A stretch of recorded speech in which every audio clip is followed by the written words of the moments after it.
What's up? We're live. What's that? Welcome to the live chat. We're good. Live chat.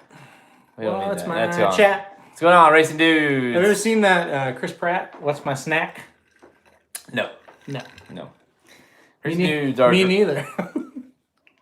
racing dudes are drinking tonight on the old pod. So After the announcement by Santa Anita, you got to drink tonight, right? that's right. Hello. Austin, hey man, first guy to jump on here. Fantastic. Who is that? Austin Elsie. Yeah. So Santa Anita, they had a funny thing happen today. It's funny because it's sad, right? Like if you can't cry, laugh. Yeah, I've been there. Yeah. Just wrapped up my lunch drinking. Hey, there you go. Perfect timing then. I would show you what we're drinking, but we got the phone propped up on the bottle, so I can't really move it, or you would see the ceiling of the place. So we're gonna do a live podcast this evening. What is it? It's 5:53 local time here, so I guess that's evening. Day drinking. Blinkers Off is live right now, talking all things Rebel. Good eve, gents. Good eve. You guys have to learn about sportsmanship and. I don't know what that means. I don't know. Learn about sportsmanship and what? Sponsorship, I think it said. Oh yeah, I don't know. Yeah. Sportsmanship. Yeah. We've been drinking a lot. Oh, yeah, the podcast is it's gonna be sponsored by Coca-Cola today. There you go. I just got word that we're on our last Coke. That's why you get married, though, so they'll go get you more. There you go. Are we? I'm tweeting it out or whatever. Yeah. Okay. So we're gonna do some Rebel talk. Hot Springs, Arkansas. If y'all are gonna be there, we're a pretty good time. Let us know. Best Rebel ever, I guess, shaping up to be. Definitely the most interesting one. It's the best Rebel I can remember since American Pharoah. Well, that's true. Balls deep, some might say. Yeah, best since Pharaoh, and then probably before Pharaoh. Remember the Looking at Lucky Noble Promise Dublin? Oh yeah, Rebel. That was a really good Rebel. Looking at Lucky, stumbled out of the gate, got up right at the last second to beat Noble's Promise. That was a really good race. Preakness winner. That's right. Yeah, drew the rail for the Kentucky Derby, or may have won that one. Right. That's why they say that's kind of the horse I always go to. That's like the rail's dead. Like the rail just is dead in the Kentucky Derby because that horse is obviously very good. Yeah, he was the best horse in that crop that year. I watched him. First Haskell I ever went to actually was Looking at Lucky. He won the Haskell. He beat Super Saver was in that race. I can't remember the sprinter that was in there. I can't remember off the top of my head. Probably could if we hadn't been drinking all day. But he ran third, or I think he ran fourth to Blame and Zenyatta that year. Ran fourth, yeah. Because I had him heavy in the try, and I got hit hard. Oh, we're gonna talk about the Browns. Yeah. He got fourth. Fly Down. The Nick Zito trained Fly Down was third in that Breeders' Cup with Blame and Zenyatta. That was a doozy. Yeah, that was a really good race.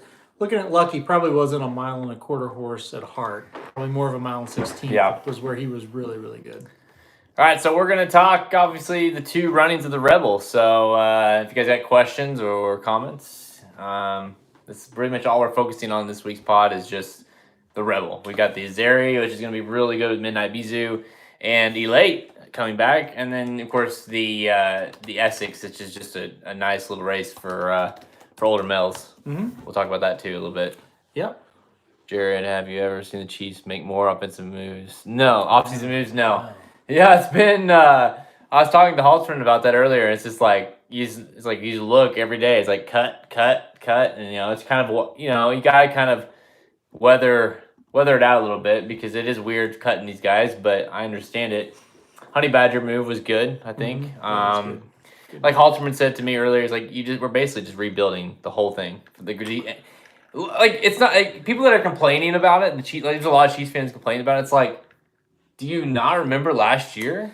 Like, yeah, D Ford was really good, and Justin Houston had his games, but we were terrible on defense. Yeah, exactly. They have to they have to tear it down and restart. The defense needs to like hold them to 40 or less, and we'll win most games, I think. I think that's the Browns you're talking about. Shit. But I don't want to. The Browns, man. The Browns at least have had the best moves as far as hire or signing, big name players. But I mean, we'll see what happens. You got guys like your boy Baker and OBJ, and whatever you want to call him, your Kareem Hunt, yeah. Jarvis Landry, Yeah. a lot of hotheads in there. So good luck. We're gonna be tough on women. There's no doubt. It's not funny. I meant it to be serious. Oh yeah, you laughed. I'm sure. Which sure made me did. laugh. Yeah. No, I don't know. I mean, who knows? Kareem Hunt may not even play. Right? Yeah, exactly. So, that's the thing. He signed him, but he may not. He'll be suspended. So. Thankfully, they got Chubb. But yeah, it's gonna be a good year. But thankfully, you got Chubb. Thankfully, I got a Chubb. That's right. Are we gonna do this wrap at 38 viewers, and now we have 6? Are we really? No. Oh man, that's a bummer. I think we were at 8. All right. And they were drunk, and they came on. Oh God, not this. Yeah, these guys are back. We were off last week, at least on the live version. No, we had the live version last week. Did we? Mm-hmm. Oh yeah. Yeah, like the attic looking thing. Yeah, this is it's don't go watch it because it's terrible because my computer had a breakdown. So right. Yep. All right, let's do it. Okay. 3, 2, 1. What is up? I'm Jared Welch. He's Aaron Halterman. This Splinkers Off. What's up, man? Well, it's one of our favorite weeks of the season, right? It's it always has been. It's funny because it's the weekend that got me started in racing. That's what the Rebel I'll never forget. Win Willie making the big upset over Old Fashioned and don't tell me 2007 or 8? 9. 9. But that was close. Oh yeah, 9 because it was the same year that Mind That Bird won. Right. So yeah, that was the first horse race I ever attended, the first big race I ever attended with you, and down at Oaklawn. It's cold as shit. I'll never forget that. Yeah. But yeah, the Rebel, and ever since it's been that one that we just don't miss, and it's kind of what we like about it is it's always it gets better every year. It seems like. Yeah. But also because it's not the end, it's like kind of we have a fun time on the trip because it's right in the middle of the meet. Yeah, we know we're coming back. We know we'll be there for the Arkansas Derby, and that's always a highlight as well. But yeah, the Rebel has always been just something, I don't know, something special, right? Maybe it is because it was your first time at the racetrack. Maybe it's because it just seems like that's when all of our friends and family are there. And man, this year, I'm needing it more than ever. After all the stuff that's happened at Santa Anita, everything that continues to go on at Santa Anita. Well, that's just it. You have a historic type of year. So you have the Rebel that all of a sudden has turned into 2 Rebels. So if you like the Rebel, you like 2 of them, and it's very exciting to have the 2 top Kentucky. I was gonna say, not just that, you have the top 2 contenders that are split. So you've got literally the best Baffert, so to speak, in each race when they race each race. You know what I mean? Yeah, exactly right. And you also, I think you've got some formidable challengers. You may not. We'll get into that a little bit later. But I really think we have 2 pretty decent divisions of the Rebel. I know there's been people saying, why couldn't they have made one race? Man, it would have been great. It would have been great for betting. I don't necessarily disagree. But at the same time, you've got options. If you want to play against those 2 Baffert horses, there's some horses in those races we'll talk about a little bit later that you can probably play, and you might get lucky. Yeah, it's been a wild couple of weeks, really. All of a sudden, we thought for so long that Game Winner and Improbable were going to be they were going to battle it out in the San Felipe, and of course that race just isn't happening this year. And now you've got them racing the same day in the same race, not against each other. So it's kind of a weird deal. But yeah, you've got kind of each race, you've got the one horse, so to speak, that is like the formidable challenger. Right. A Game Winner has Omaha Beach. Improbable has Galilean. Yeah. So you've kind of each, and by the way, all 4 of those are West Coast horses. Yeah, and thankfully for the West Coast horses, they came in because we've kind of been saying it all along, right? It's just like these Oaklawn horses, they aren't the strongest this year. No. And then, the Southwest winner's out. The Smarty Jones winner is out. So like the winners of the first two races, Yeah. they're not even in it. And then the second place horse, Sueno, he's got quarter cracks. He's Right. out of this race as well. Long Range Toddy is really the only one that's stuck around that's been in those races. And Long Range Toddy is like my heartthrob, you know. But at the same time, I know that You know better, yeah. he's not great. But I Yeah. think again, we'll talk about him a little bit in these previews. But he's an average horse. And that's nothing against him. It's just when you think of, okay, Long Range Toddy, Improbable, Game Winner, Gasoline, I don't think he's in that class. So what's interesting about the day, so you've got earlier on the card, you got race 4. And it's funny because you had two nice performances that day at the Southwest, and you had Comedian, you had Laughing Fox, and you didn't really know. So Comedian opts for allowance, whereas Laughing Fox is going to stakes. And then you got Desmond, who just, for whatever reason, just continues to run in non-points races. Like, it's crazy. I thought that was interesting that Desmond was coming in to run in an allowance race. Now, it is a $101,000 purse. And I got to tell you, I've done the handicapping already for Saturday because I'm super excited. I did it almost immediately when the card came out for Saturday. And I think Desmond is probably like 1-5 to win that race. What's his odds? 8-5. 8-5. I think he'll be less than even money, and I think he'll be a really likely winner.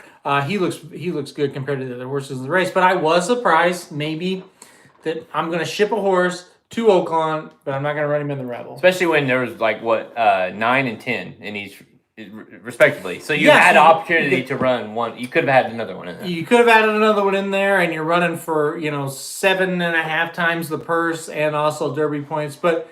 Maybe that's telling that he doesn't love Desmond. I know Saratoga Slim probably doesn't want to hear that, but maybe it is. But at the same time, I think it's a logical race for him to run. And there's still time for him to run well there, and then go into one final prep. Yep. I mean, there's still time for that because really Arkansas Derby maybe. Yeah, because both of these horses, the two Bafferts and the Rebel, could probably not come back because they'll both be in. You could see. I wouldn't be surprised if one of them opts to wait until the Kentucky Derby. Here's the deal. I think both of them need another prep because it's just one race in 2019 and then you're to the Derby. Here's the deal. You said it, and normally I would agree. Both of them aren't coming back. Where are they going to run? I don't know. That's the question. Because you got Roadster who will run the Stampede Derby, supposedly, if it happens, right? At this point... I might run in the Stampede Derby, and I might be the only entrant. So... But assume they run the race, Baffert has to have that horse run first, right? And so you're not going to run one of those big two in that race. I don't know. Sunland's taken. It's a 3-week turnaround to run in the San Diego Derby. So do you want to go 3-week turnaround and then a 4-week turnaround to the Kentucky Derby? Not just that. Now it's you're talking. It's a tough situation. Now you're talking about getting a horse ready for the San Felipe, holding off.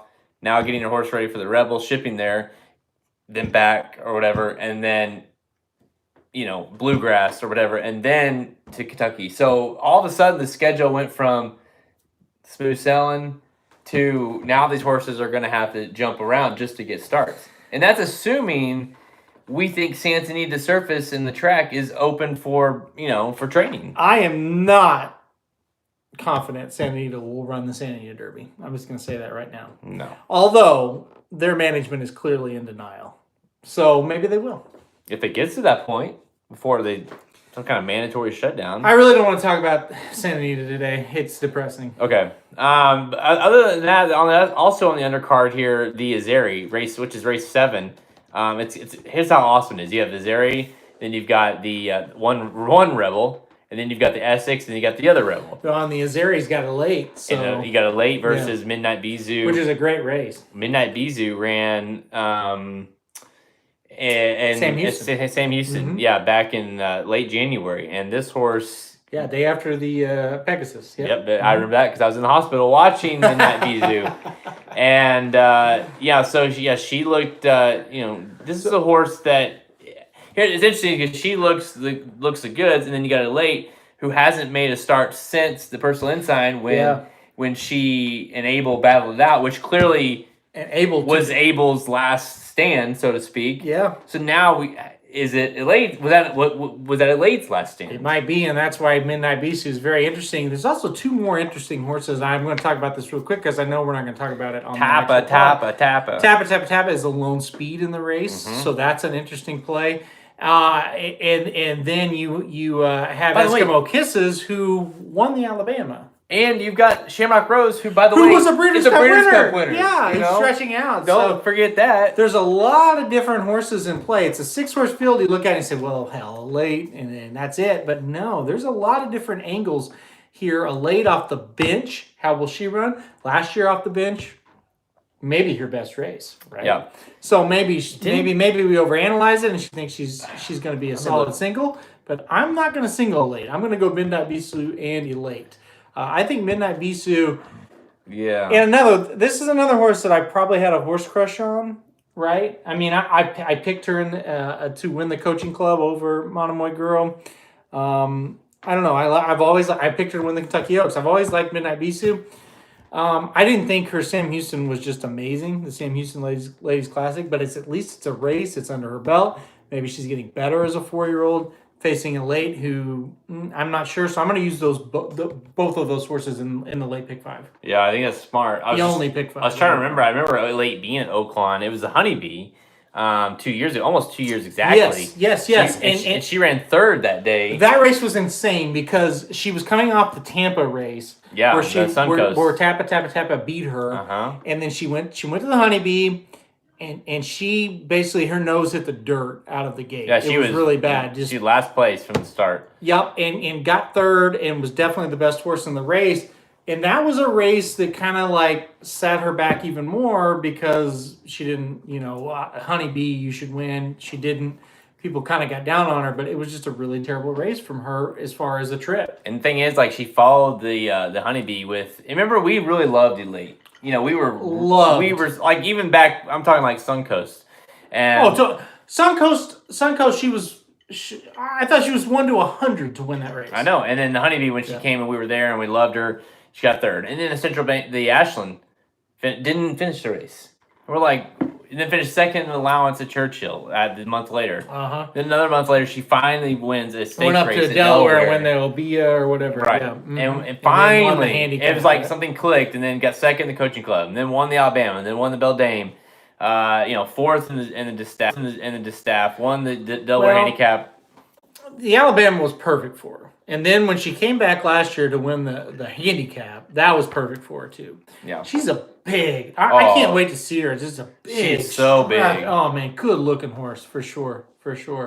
Yeah, this car, man. It's and then let's look really quickly at the. We'll talk about the 2 Rebels, so I don't want to get into those, but we'll talk the one between there, the Essex, which is not a graded stakes race, but it's always one of those races that they run each year that's always got a lot of I don't know, it draws some interesting horses, and this year's no different with Snapper Sinclair, who we had first saw off a long layoff last month, who looked really good. Now this horse runs in here. You've got Sonneteer at 5 to 1, who that horse, he looked really good. He had a ton of trouble last time. Hey, I don't want to hear it. This horse is going to win this race. You got Hint, your favorite horse, Giant Expectations, which is you got to be the one to beat. But 5 to 2 morning line favorite. That tells me there's plenty of options to bet here. There's plenty of options to bet here. Now here was my thought on the Essex. If we're going to go into it just real quick, I thought Giant Expectations is the horse to beat. He's definitely the horse to beat. And if he shows up, I really think he'll just outclass this field. I think he can take the field wire to wire. If he doesn't, now you got there's 9 horses in the race. If he doesn't show up, then you've got an 8-horse scramble for the win. And Sonneteer, I put him in it. I told people to box this race because in a race like this where there's a heavy favorite who is not a great horse. I mean, Giant Expectations is not a great horse. No. And he's one that can just totally bounce on you. Totally. And he can totally not show up on you. Okay. So you want to play him, but at the same time, you don't make it to where if he loses, I lose. No. Hell no. Play some other horses underneath. It's a good box. It's just like Hidden Scroll in the Fountain of Youth. I still think he's the best horse out of the Fountain of Youth, but it was like, he might not run that well. Giant Expectation is the same way. Play him, but also box underneath where if he's out, you're going to get paid. Especially when you've got... And also play 3 or 4 horses in the pick 4 or pick 5. Especially we got the race surrounded by 2 very, very short-priced, likely favorite or likely winners. This is the race where you want to try to beat them, right? You've got to. Yeah. If you're going to make money on the pick 4, especially if you think, Elate, even if it's Elate or that Bizu. Well, it's still not going to pay a ton if you get Giant Expectations. No, that's what I'm saying. Yeah, this is the race you've got to go. Yeah. You've got to try to. If you're we're on the playing same page. Yep. If you want to get, play that and then play one ticket where I would say play one ticket. I'd say it's very unlikely that both Baffords lose. Mm-hmm. This seems incredibly unlikely, but I wouldn't say it's totally unlikely that one of them loses, just because that's Oaklawn. You really think one of them? Who's that? I'm just saying that it's possible. Who's gonna lose? I don't know, but I think one of them could. I think you're right. See? Yeah, I think you're right. Oaklawn is the type of track where it's going to come out of nowhere. And look no further than the Southwest when the 60-1 Super Speed won the race. It's that kind of track. It seems way too... I can see one of them winning by 12 and one of them finishing off the board. I'm with you. And that's why when we get into these races, you're going to hear me say, I really like this horse, but then play this horse just in case. Exactly. Yeah. All right, let's before we get into that, what's the best thing you saw today? It's been a rough day. It's been a little bit. Listen, I'm not talking. Today is blocked out of my mind. Okay. What's the best thing you saw this week? I'm done with today. I know where you're going. Let's hear it. What I got on? Represent my team. The Turds, the Browns. The Browns, baby. Making moves. I'm a lifelong Browns fan for 1 year. I've been a Browns fan. OBJ coming to help my boy Baker. Have you ordered a jersey yet? No. I got one jersey, and that's Baker Mayfield, and that's the only jersey I will own of this fucking team. I gotta edit that. Sorry. But the Browns, Baker, he changed the culture. Now it's cool to be a Browns fan. Now it's cool to come to the Browns. Baker, got the Browns. We got OBJ. We got Hunt. Okay. Champs. Let's everyone gets one. Exactly. And I just got mine. What did nope, drop my phone. Here we go. Let's look at a couple things here. This is the 2019 AFC Champs. What? What? What? The Chiefs are done, son. But don't even start with me, all right? The Chiefs are yesterday's news. Now, the Chiefs are just dumping guys left and right, but give me a break. The Chiefs... Okay. Anyways. Hold on. Honey Badger... You keep talking. Honey Badger will shut down. Well, he'll shut... Honey, where are you going? Keep talking. Honey Badger will shut down... I guess I just lost my dude. I don't know what... Is he... I don't know if he had to take a piss or what. Honey Badger will shut down OBJ. I mean, come on. All the hotheads that are out there. Yeah, Austin, what you got?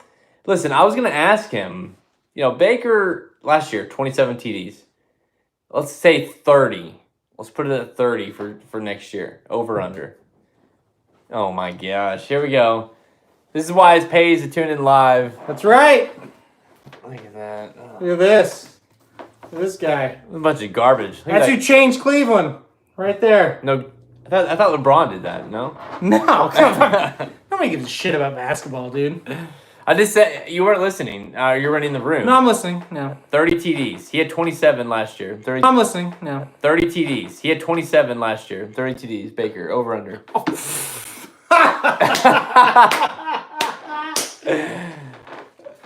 45. I'm calling it now. Oh my gosh! Are you kidding me? Oh my goodness. 40 at least. Okay. I should hang this up right here. Beckham Jr. What Beckham have? I had him on my fantasy team, so I can admit he was not great on TD department. Okay. Let's see what his career was. Oh, I'm feeling dangerous. I'm just gonna put it on. Oh my gosh! This is what again. So Odell's best season was TD wise was 2015. He had 13 TDs. Over under 13 TDs. Is that a serious question? I'm just asking. He has 20 next year. You're so full of shit. All right, so over 20 TDs for Odell, and over what'd you That's my say? boy. What'd you say? 45? Yeah, 45 and 20. Which is still under what Mahomes does, but never mind. What did Mahomes have last year? What do you have? Like 51, 50, 51? Now, he ain't going to get to me. He's not Mahomes. Mahomes might get 60. As crazy as I am, he's not Mahomes. I'm going to go. Mahomes had 50 with 12 interceptions. No, Baker will have 40, 45. I think Mahomes might actually have 60 this year. You would have to agree that Baker's going to have 40, 45 if he says something. The thing is, they've got two really good running backs. I could see them pounding the ball too. But I'd say 40's not out of the question. No doubt. Okay. That's fun. I mean, I think it's cool because I don't have anything against the Browns, and it's cool that the Browns have been like the shit. And I look good in brown, baby. That actually looks pretty good. The Browns have been just the laughingstock of the NFL, and they've gone from Austin. I'll let you chime in here. But what are the current odds to win the AFC? Anybody know? We have gone off the rails. I know. Well, we're trying to talk about the Rebel, and we're talking about the Browns. Well, you're the one who went and got your jersey, so. Well, I got excited. Yeah, it's a weird year when the Chiefs and the Browns are like two of the favorites to win the AFC. They're third behind the Chiefs and the wow. If I would have told you if the Chiefs, the three top teams to win the AFC are the Chiefs, Pats, and the Browns, you would have said I'm living like some kind of weird dream. Yeah, almost a nightmare. The Pats, but the other two. Well, yeah, the other two. Which of these two don't fit? Yeah. But when you think about it, Chiefs are definitely a heavy favorite and deserving, and the Pats obviously, and then the Browns. It's like when you look at their division, they got the best team right now. Hey, I like Baker. I like what he's done. I'll be rooting for him. Other than if and when we play him, which then they won't make it to the AFC Championship. So right. Well, they won't. So I'm saying the Browns won't. So we won't worry about it. I don't have to worry about you. And we won't play them this year because we don't play losers. We play winners. Haters gonna hate. Vicky hasn't posted odd yet. All right. Well, Anyways, congrats to your Browns. Thanks. I would say the Chiefs, but all we've done is cut players. We did get the Honey Badger. That's a big sign. I have a new team coming too. Whoever drafts Kyler Murray, my new team. What is that gonna be? Arizona. If it is, I'll buy an Arizona jersey. I look good in red, too. That's a bummer. I look good in red. There's something going on, though. I mean, because you keep getting these guys, and this is insane. There's something going on. And, like, you get the... Not only that, but Lincoln Riley. You get not only you get Hunt, but now you get Demetrius Harris. I mean, it's like the Chiefs just going to the Browns. We're the Kansas City of the North. I guess. Anyways, enough of the Browns. Let's talk racing. Yeah, the best thing I saw. Oh, jeez. Now we got to talk about Mahomes. No. I mean, Mahomes is the best thing I saw in life, like, period, just in general. He's the best thing he's what I live for each day. But other than that, I'd say just in general, the ability of, like, for all the shit that's happened lately with Santa Anita and whatnot, that we have this epic day of racing to talk about at Oaklawn that they've completely, I wouldn't say made up for, but they've completely kind of picked up the slack for what could have been a total disaster and turned it into the best day of preps we've had, because you've got two races with the two top horses in it. I don't want to get emotional because I will be completely honest with you guys, and I'm glad we're talking about racing again. Me too. Yeah, I'm sure, but we should drink more often when we do the podcast. I drink every time. No, I wrote the preview for the Rebel. I got a little emotional about it because this has been a trying 2 weeks for us in the horse racing industry. It really has. And I've been upset about it. We had to go on our good friend Patrick's show on Mad Dog XM and talk about our sport in such a negative light. It was really, really tough. That was rough. I mean, it was needed, but man, like, I text Patrick right after and I said, thank you for having us on. Thank you for asking the hard questions. He apologized for asking hard questions. I said, no, they absolutely have to be asked. I'm not happy with Santa Anita at all. I'm not happy with how things are going. I'm not happy with their sport. I'm sick of trying to apologize for a sport that I shouldn't have to. The people that are in charge of the sport should do a much better job on all levels, and I'm sick of it. And it really shook me. I swear. I'm being sincere right now. I know we've joked around this podcast a lot so far, but I'm being serious. I'm really shook. I've been really shook the last couple of weeks. I wrote the preview for Oaklawn for the Rebel, and I said, this is my track, right? This is where I cut my teeth in the business, basically, right? I learned the game. I watched so many great stars. I'm hoping that it's kind of therapy for the soul, because it's been really tough, and Oaklawn has done such a tremendous job. They care about the sport more than any other track out there. They've shown us that time and time again, whether it's putting up a huge bonus for Smarty Jones, whether it's putting up $5 million to try to get Rachel and Zenyatta into a race. I mean, it didn't happen, but still, just the sporting effort by them is unbelievable. And now they've done this. They've saved a Kentucky Derby prep race. I will just reiterate that again. We lost to San Felipe, and Oaklawn steps up and makes 2 Rebels. I'm not going to get into Churchill Downs and the split. I don't want to do that on this show. While throwing $500,000 more on the table. I can't say enough about my home track. It makes me feel so good. I can't wait to be at Oaklawn. I can't wait to see 40, 50,000 people in that grandstand. It'll be completely packed. I can't wait to see horse racing thriving in Hot Springs, Arkansas this weekend. I know we've joked a lot on this podcast. That's a heartfelt, sincere. I can't freaking wait to see it. The thing about it is that, Santa Anita, it seems like it's on the brink, really. Mm-hmm. And it gives you concern, especially for us, 2 guys that make their living in this sport, and hopes that it would continue to grow like it has over the last several years.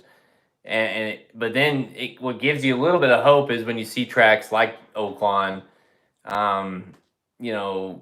that step up, and not just this, but it's they're making they're making they're building the hotel and stuff right there on the first turn, and all these different things that they're doing that if it kind of makes you feel good that okay, if these guys are investing this kind of they have horse racing's best interest in mind, because they always have. That's what's gonna everything they do kind of circles around making. I mean, you like the Desmond race like we talked about. It's $100,000 race. Yeah, for allowance horses. For an allowance race, they're running maidens for $100,000 in March. Mm-hmm. Yep. It's really impressive. And like I say, for a time that let's just call it like it is. It's trying, and anybody that I'm guessing that anybody that listens to this that loves horse racing like we do, you've been asked the question.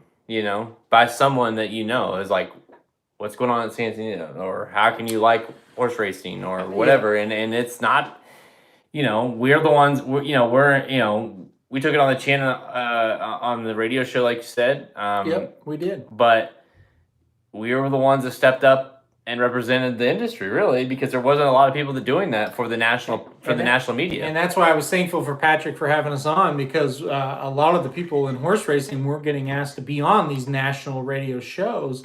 Exactly. And he had us on, and I'll be forever grateful for him.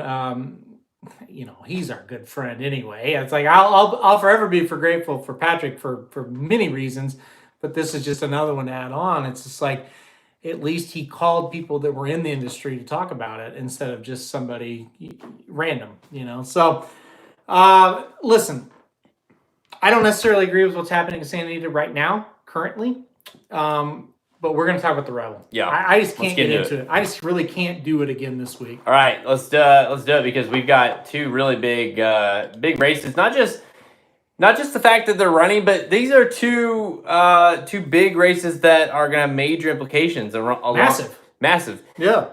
Not just who's running in them, horses that get points, but it could become something that we look at in a month from right now, and we're like, hey, these horses don't have enough points now because of the Rebel split. That's also could be a negative as well. Not to Oaklawn's fault, but just part of splitting the race. So let's get into it. Today's show we preview both runnings of Saturday's Rebel Stakes. It's a grade 2, both of them grade 2 races at Oaklawn Park featuring Game Winner and Improbable. Let's go! Man, that was I went from like half fun, half serious. That was like a roller coaster. Yeah. So if you're just tuning in and you've never watched this live, this is kind of behind the scenes. So we just recorded the first segment, and now we're kind of taking a break, and here you're setting up the next segment, and then we'll do it. So you're kind of getting the behind the scenes of Blinkers Off. And watching live, you get to watch this guy wear a Browns jersey. I'm proud of you. Know what's funny? Anybody that would draft Baker Mayfield #1, it's like automatically that's my favorite team ever because they knew they were going to get all the hate. Yeah. You know? Yeah. And I went to the local store in Joplin, and I'm like, "Do you have any Brown stuff?" And they were like, "It's so weird because that's like it's a popular team right now." And so I got the only hooded sweatshirt they had left, and I wear it with pride. And then my mom got me this for Christmas. I'm wearing this for pride, you know. So, do you ever like go to bed just wearing nothing but that? And you say Heather likes it. And you say I'm feeling dangerous. When I wake up, how many times did I text you? I said, I woke up feeling dangerous today. I know. Put on the jersey all the damn time. Yeah. No. What's funny is I never doubted it for a second when they drafted him #1, because he just has that. I'm telling you, it's good. Don't get mad at me. He's lying. Okay, maybe I'm lying a little bit, but did you really? I don't know. I liked him because I like his character, and people are gonna say you like his character. He's got this fight in him that says, you know what, and he's had it since college, probably high school, where it's like, I'm not good enough, I'm not tall enough, I don't have the measurables like these other guys, but he's got that winning mentality that you just can't. That's not a like a, what do you call it? Like a recordable statistic at the combine or whatever. It's an intangible. It's an intangible asset. Intangible. Here's what's very interesting about OU and their quarterbacks.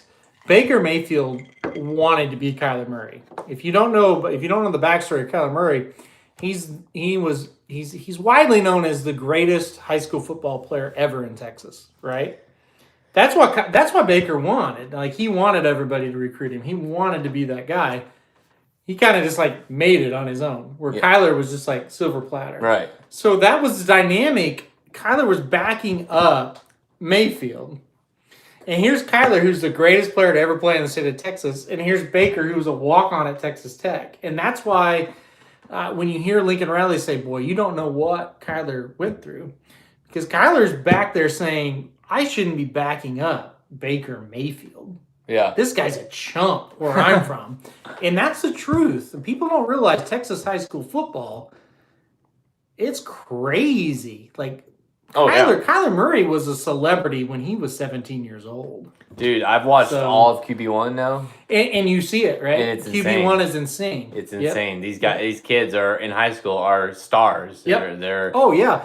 Kyler Murray was the biggest celebrity. He was one of the biggest recruits ever out of the state of Texas. Ever. And what's crazy is he never considered Oklahoma. And then somehow he fell into our laps. And Baker would have came to Oklahoma, but they didn't offer him a scholarship when he was in high school. That's the craziness of it all. You got Baker, who is just unheralded, and I can't believe this happened. And then Kyler is like, well, sure, he should be the #1 pick. So anyway, let's talk Rebel. All right, let's get into it. We're gonna do. Nobody cares about what I'm talking about right now, so I kind of care. Let's go to Division 1. Thanks for being nice. D1. All right, D1. Here we go. Which is race 8, and it's the one that we'll talk about the first Baffert, and that's probably Drew outside at 3-5. It's interesting that it's interesting to me that he's 3-5 and Game Winner's 4-5. I don't know. Maybe it's because he's on Omaha Beach, but Omaha Beach coming off quarter cracks. I'll pass. Well, let's talk about it. We'll get to it. Okay, we'll get to it. All right. All right. All right. 3, 2, 1. All right, let's kick off the first running of the Rebel Stakes on Saturday at Oaklawn Park. This is going to be race 8 on the program. It's a Grade 2 Rebel Stakes running at 4:57 local time. We're $750K, right? So not the $1 million that it usually is. 3-year-olds going 1/16 miles. And again, it's not. It's technically a 50-point race. It's not a 50-point race anymore because of the split. So you've got 37.5 to your winner, 15, 7.5, 3.75. So to my knowledge, it's the first year ever that we will have, no matter what, you'll have Derby points leaderboard that have fractional points. I'm not going to even talk about it. It's so stupid. But let's talk about the race. I thought this was the division that drew the toughest because the way I kind of looked at it, you had Game Winner, you had Improbable, and you had Galilean, right? And I thought whoever Galilean drew against, that would be the toughest of the fields. Because I do think he's the type of horse that could be a monster. And so now Improbable has to deal with that horse. It's going to be a very interesting race because you have Galilean, and then you also have Extra Hope, who was a really impressive winner last time out at Santa Anita. I am really confident in Improbable. I'm too. Past that, I mean, like you say, Extra Hope, Long Range Toddies, 10-1. I mean, what? Carews, Easy Shot, Proud Nation, 9th Street, Classy John. A lot of filler. Yeah, Galilean, and then Improbable. So as from a win perspective, it's a 3-horse race, and that's actually really it's a 2-horse race. It's Galilean and Improbable. I agree. Here's the thing. I've kind of given B Money crap. He doesn't like this. He doesn't need this horse. He went off last week. Like, yeah. What the hell? He's ahead. Yeah. To see this in Heichel or whatever. But no. Here's the thing with Galilean. It's like I will not say he could be a monster. He could be. I mean, he's not been. He also could be kind of nothing. You know, he could be like 3rd or 4th here, and you say, well, that's what he is. But he does offer a lot of intrigue against, you got Pratt, Hollendorfer, and you got Drayden Baffert with Improbable. I think, man, I mean, Improbable is my Kentucky Derby winner. He's been my Kentucky Derby winner since October. Mm-hmm. It's hard. I mean, granted, he's ran twice, I guess I should say, since then. Mm-hmm.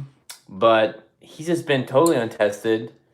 I could not ask for a horse to come into a race working out any better than he looks. I mean, to me, he's a winner. I'm just so excited to see him back. Yeah, I think he's going to be ultra tough to beat here. He has been working out better than either horse of any horse, I guess I should say, of the Bathert bunch. He is really working out well. Dennis, what's up? What Dennis said? He said he's sorry because he just got here. He's drunk watching the Louisville game. Dennis, we're drunk too. Hey, so don't worry. great. We're drinking too. Well, hey. We got to refill after this preview. We're going to refill after the preview. Dennis. Hey, Classy John beats Galilean. Not saying he wins, but he beats Galilean. Hey, I'll drink to that. Any reason to drink, right? So Improbable is the horse out of all the Baffert horses that have been working out really, really well. Like the best of all. One aspect of this race I thought was very interesting. John Court picks up the mount on Long Range Toddy. And that tells me one thing. Asmussen wants long range. They've lost hope.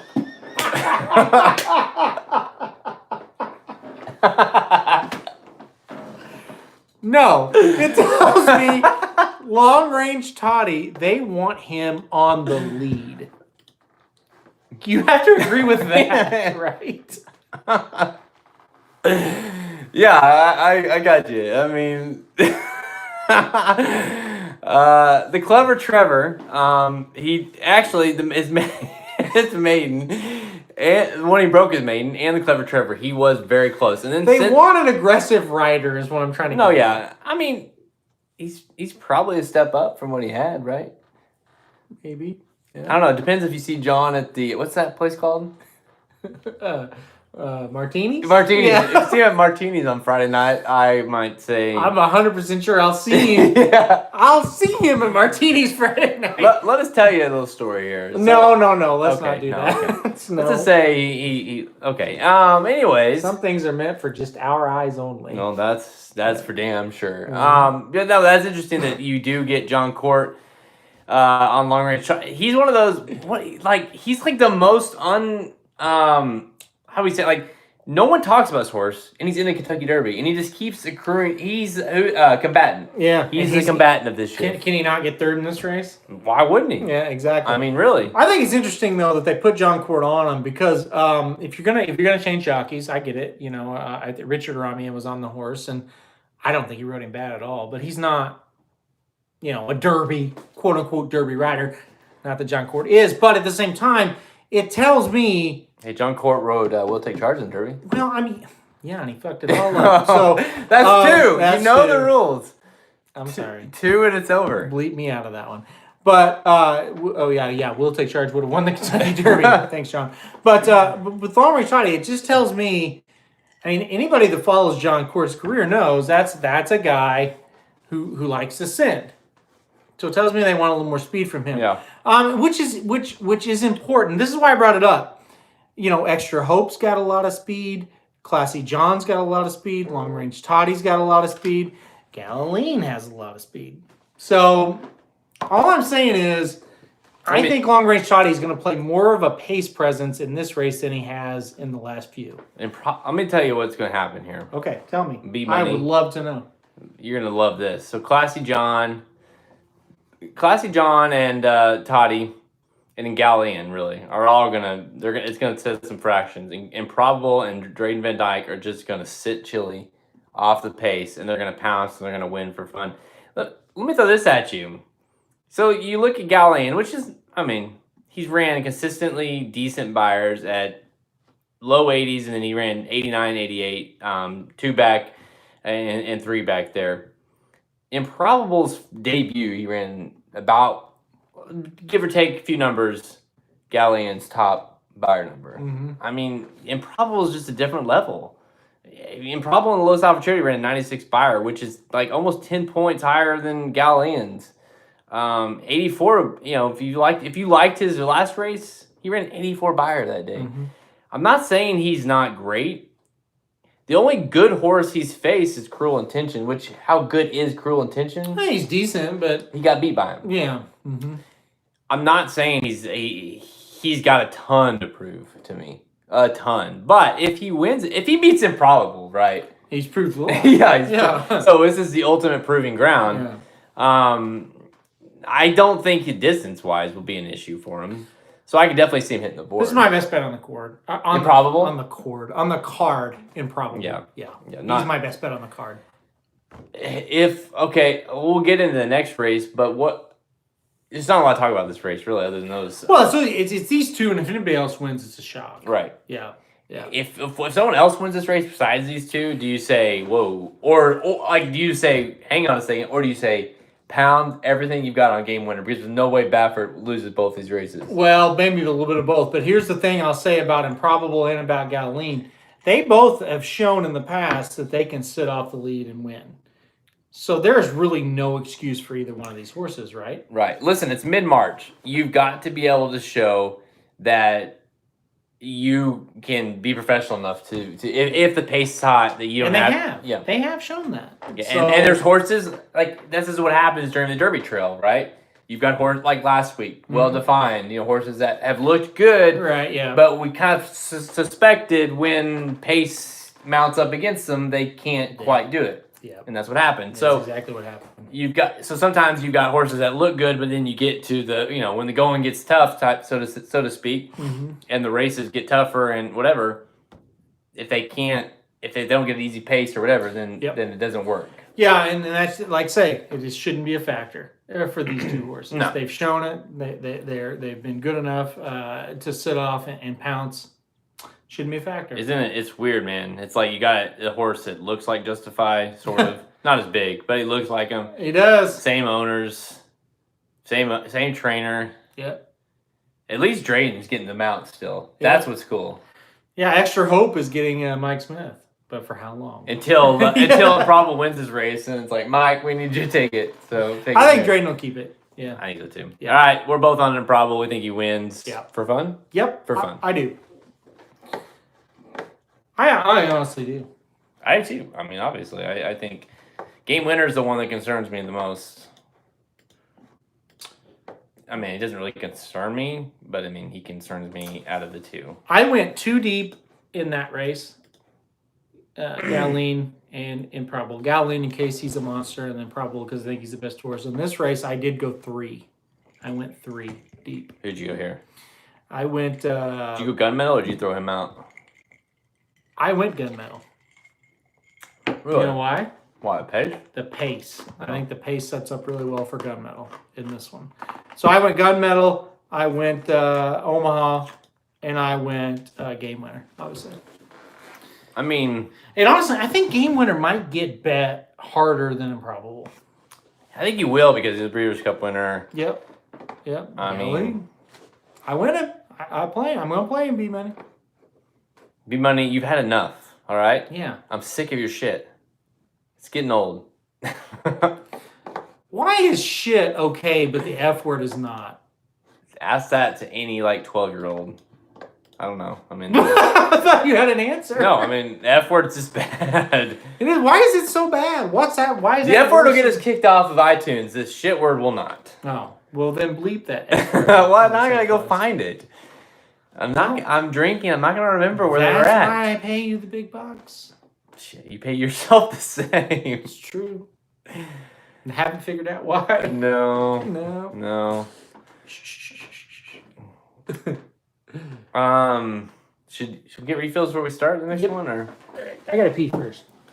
Yeah, we're gonna take a little bit of an intermission here while we'll have to move the phone for a second because that's entertain the public. Well, I've done it already, so. All right, just keep going. What do you guys got? What questions you got? Is that a brown shirt hoodie thing? Yeah, you missed, Dennis. You missed the opening. It's a shame you missed it, but make sure you listen to the podcast when we publish it, or listen to this back. Yeah, he did have just a hoodie on, and then the conversation got heated, and he went and got his Baker Mayfield jersey and put it on over it. So yeah, you want to watch that. You're switching co-owners. Yeah. So Austin, I don't know if you heard this. You probably have. You've been into it a little bit, but Mijos, man, he's off the Derby Trail. So sorry to tell you that if you didn't know that. I don't know what, they're gonna take a little bit of break. Oh yeah, thanks Dennis. Yeah. Last week was I spent some hours on the editing last week's podcast, so it was good though. It did turn out good, and I was, believe it or not, as you can probably tell, that the podcast, all of that it jacked up, it all saved. So on my end, so we were able to salvage that. Austin, he could be. It sounds like they're off of it completely. I don't know. Let me look. I thought they said that he was done for the Triple Crown Trail, but we'll look. He's definitely out of the Derby. We'll pass on everything Derby. Okay, so in freshening for New York's big summer races, I don't know. I guess Belmont could happen. I would say unlikely. I'm sorry. I thought, the excuse to visit the Belmont is because the dudes will be there. So that's enough excuse to go. What's the question? Well, Austin was bummed that the Belmont that Mios might be done. Might not run anything. And so he said he needed an excuse to go to Belmont. Well, we'll be there. So it's the Belmont. I think it's a good. Belmont, honestly, when I went there for the first time, it was kind of it was surprising, right? It was pretty cool. Imagine how good my team could be if Global Campaign didn't get hurt. Well, Global Campaign's kind of phony, so I don't agree with that. Yeah, Golden Campaign was. Global Campaign was not a. You done? I have my doubts about him. You're gonna drink that. He had front wraps. That was a problem with Global Campaign. If you listen to Blinkers Off, I said that. You said that, yeah. Any a claiming horse that has front wraps is well, they're just trying to get him a couple races so they can get him claimed. Yeah. Well, this horse is like talent-wise, he's Derby legitimate. Yeah, there's no doubt his talent was there. He had the talent to do it. He's ouchie. I'll tell you who the Belmont horse is because it's easy. Because it's the horse that I traded for Max and Smith's, and that's Standard Deviation. That horse is going to win the Belmont because I traded him. So you go ahead and mark that down. I'm hoping that it's Intrepid Heart because he's bypassing everything, it sounds like. But I think that horse has issues because he hasn't worked since for Pletcher since that day, the Southwest Day, which was like a month ago almost. So I think he might have some issues. Spinoff is running in the Louisiana Derby with my other horse, Country House. So I'm hoping to go 1-2. Hang on, we have a whiskey. Rum. Changing of the guard here. What else you guys got? Last horse that broke the track record at the Tampa Bay Derby ran well in the Belmont. That's true. It was also Taprit and who's the other one, Dennis? Taprit's the one I'm thinking. I definitely know Taprit. Yeah, I can't think of it. You know who beat Taprit that day? Creator, my horse, who I had at like 20-1. Taprit won that fucking Belmont, dude. Taprit didn't? Yeah, he did. Who am I thinking of then? I don't know who you're thinking of, but Taprit won the Belmont. No, he didn't. Yes, he did. Look it up, dude. Who did Creator beat? He beat a Pletcher horse. No, Creator. Destin. Creator beat Destin. Destin. Yes, that's it. Yes, that's exactly right. There you go. That's exactly right. You got the Pletchers. A gray Pletcher at that. And a gray Taprit. Yeah, there you go. Yeah, Taprit won, and then he lost. Taprit won the Belmont. Yes, you're right, Dennis. Yes. Destin will never forget. Okay, yeah, Destin. Destin was the Destin. Tampa horse. Yes. Yeah. All right. Yeah, I had Creator in that race. Unbelievable race right there. And then Taprit won. Okay. Forgot. We're back. Again, let's show you guys. So this started full. You opened it today. Yes. So it's getting empty. It's empty. That was a couple more. Less than 2 hours ago. So yeah, that's where we're at. So don't add us. Like us, subscribe. That's what you need to do because we're drinking for you. Hey, good news. What's that? Just got a new subscriber. New subscriber to Racing Dudes. Tom Cox. Tom Cox, the head coach at Mount Vernon. Welcome to Racing Dudes. Do you think that's who it is? Maybe. By the way, we didn't do the big cap guide last week, so you want to go to racedudes.com and get your Rebel wager guide, which will be the 2 Rebels. So you get 2 Rebels in there, Essex and these areas. So it's available right now, racedudes.com. No, it's not. It's pre-sale. The pre-sale is available. Don't lie to the public. So Friday, when they're listening Friday, it might be available. Well, I'm not recording right now. This is just for the people listening live. Oh, so it's not available right now, but the pre-sale is the real thing will be available. How about this? You'll be the first to get it when it comes out. Yeah. Thank you, Tom Cox. Tom Cox from Mount Vernon. Mount Vernon, Missouri is a little town about 30 minutes from where we're sitting right now. And the head football coach's name is Tom Cox. We don't know if Tom Cox is actually. The chances of him getting it are not good. What's that? Camera is off a little towards Jared. Well, that's good. Oh, hey, sorry. Nobody wants to see me. So I have a funny story about. I was telling Halterman, this is a Dominican rum. I got shit-faced on Dominican rum on my honeymoon. Don't say shit. Oh, no. I can say shit. I can't say fuck. So. Oh, shit. You guys ever watch that movie? James Franco is the star, and he's dating the daughter of the guy from Breaking Bad. Yeah. What is the name of the movie? I know. I've seen it. It's hilarious. Christmas, like they go visit at Christmas. He says, so shit! good. He doesn't say fuck. I can't think of the movie. Shit, that's funny. If you know the movie you're watching, let me know. Yeah, that's. Can't think of it. It's hilarious though. Yeah. That is a good one. Yeah. All right, let's get to. All right, let's do. Let's get to the big one. Rebel number 2. Runners off. All right, let's do it.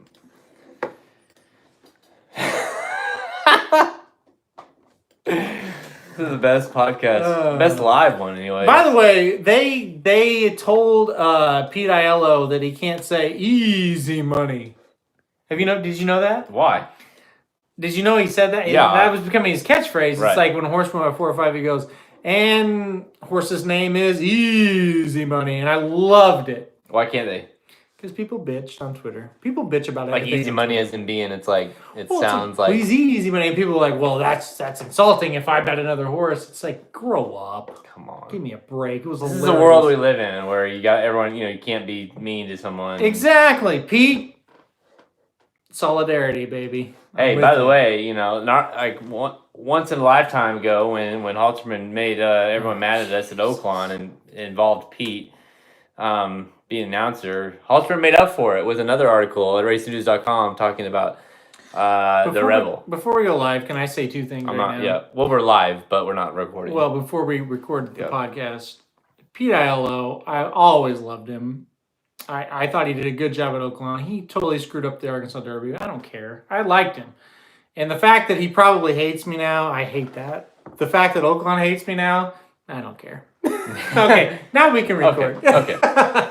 And we're off. I've done that. You know what? Honestly. Easy money. I love Pete. Okay. Go ahead. All right. Race 10. I really do like Race Pete 10. a lot. 3. A lot. I like it a lot. All right. I really do. I think he's great. 3, 2. He's great for the sport. 1. All right, we'll skip one race and go to the next race, race 10. So back-to-back Rebel Stakes here on this podcast, Grade 2. Do you ever think we'd be talking about 2 Rebel Stakes on the same podcast? Sure did. Kind of weird. 750K, 3-year-olds. Again, it's literally the identical race as the last one. Same points offered and everything. This time we got a field of 10 versus a field of 9. And once again, you've got the top horse being a Baffert horse, and that is your Breeders' Cup winner, your 2-year-old of the year winner. Game Winner makes his 3-year-old. Both horses. It's what's interesting about it. It's like not only do you have two Baffert horses, but they're both making their debut as 3-year-olds. I mean, it's it's ridiculous. This is what you're about to say. There's so many aspects of this race. Races that are interesting. Number 5 horse, Game Winner, 4-5 morning line favorite. Omaha Beach is 7-2, just to his outside. The 6 horse, and again, just like the last one, you kind of have 2 horses that are the focus of the race. Yeah, there's no doubt about that. And I said off air though that I think Game Winner is a more vulnerable of the 2 Baffert horses. Not that I think that he's going to lose by any stretch, but I think he's a little iffy, right? And it's always exciting when the Breeders' Cup juvenile winner makes his 3-year-old debut. It's always exciting. It's also kind of sketchy whether they win or lose, right? We had last year where the Chad Brown horse, he lost, right? But we also had Nyquist, he won in his debut. So it's kind of back and forth on what they do here. I'm pretty confident in Game Winner. I'm confident in Bob Baffert. But I do think there's some interesting horses in this race. First of all, I think the pace of this race is going to be much swifter than the pace we're going to see in the first division of the Rebel. Would you say which Rebel had the faster time? I think the first one will have the faster time. I think the second one will have the faster opening quarter and half. But I think as far as an overall time, if that's what you were asking, I think the first one will. I think this one we're going to see a lot of horses go fast early, and then some closers go fast late, and that's why. I did pick Game Winner because I do think Game Winner, he absolutely has shown he can come from off the pace and win. He showed it in his toughest race of his career, right? The Breeders' Cup. He stumbled. He didn't have good position. All of us were sitting in a box of the Breeders' Cup and we said, I don't think he's going to win this race. And he won. Today, or Saturday, I should say, I definitely think he can sit off the pace, about 4 or 5 lengths off of it, pounce, and win, right? But I also think, just in case maybe he gets involved in it or he doesn't fire, I think Gunmetal Gray. This race sets up very good for Gunmetal Gray. If Game Winner wasn't in this race, I think Gunmetal Gray is the most likely winner. I don't like that horse. I'm kind of shocked that you said that because I know really you don't that like that horse a lot. Wow. When really? you look at the pace of this race, don't you think the pace sets up? The pace sets up very well. Well, okay, just real quick, look at the pace and how it's played a factor in all the preps so far. Oh, I know. And some crazy not really crazy. Gummo Gray's not necessarily crazy, but it's just he hasn't shown the ability to win a race. But I've always said, and that's why I picked him I think I picked him in Robert B. Lewis. It was just because he's one of those that just keeps running, you know. But when you look at Market King, when you look at Jersey Virginia, Mm-hmm. when you look at our Brain Trust, I think the O'Neill runner will have a little bit of speed.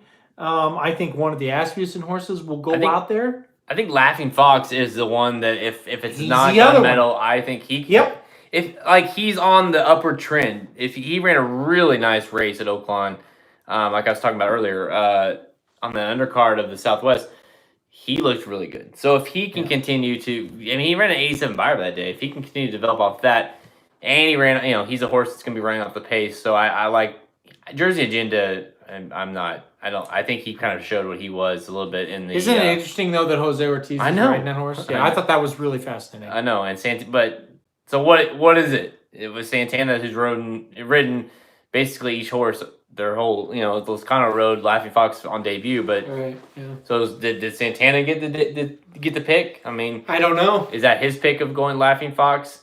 But to me, if you're not going Game Winner, I would go with one of those.